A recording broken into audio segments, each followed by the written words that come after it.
A show some love or hate but can't deny is pushing how news is done worldwide. Some of the next group of journalists telling unique stories in creative ways are from our area. In fact, some just wrapped up an internship here at WTXL. One of their assignments here this semester was to tell a unique story that they were passionate about.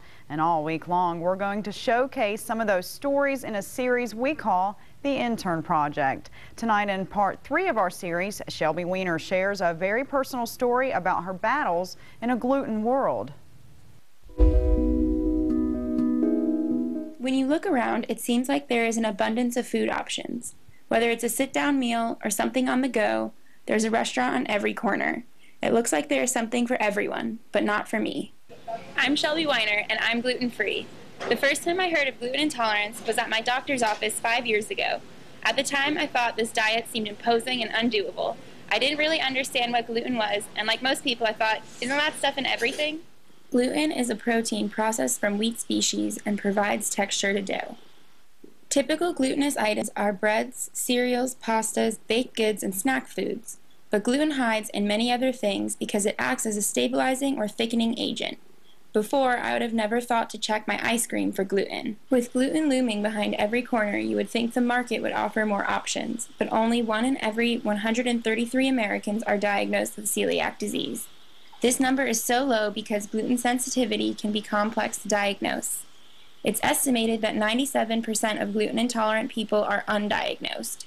This graph indicates that up to 25% of the country requires this diet.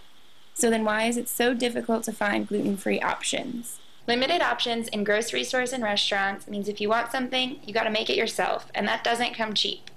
So I'm gonna break it down and show you exactly what it takes for me to get one of college students' favorite foods, pizza. It took me over an hour to make this pizza from scratch, and it cost way more than a regular pizza would have. On average, gluten-free foods cost 242% higher than regular food, but it was totally worth it because this pizza was awesome. This pizza is really good. It's unfortunate that it was so expensive and took Shelby forever to make. I could probably go to Hungry Howie's and get like 3 pizzas for $5 a piece, and this mix is $4.29, plus all the ingredients and the time and stuff. But honestly, it's totally worth it because I could eat this entire pizza without a doubt. I think if gluten-free pizzas like this were more readily available, that a lot more people would switch and eat gluten-free pizza instead of regular, because it's just as good, if not better. I'm Shelby Weiner with ABC 27, dedicated to you.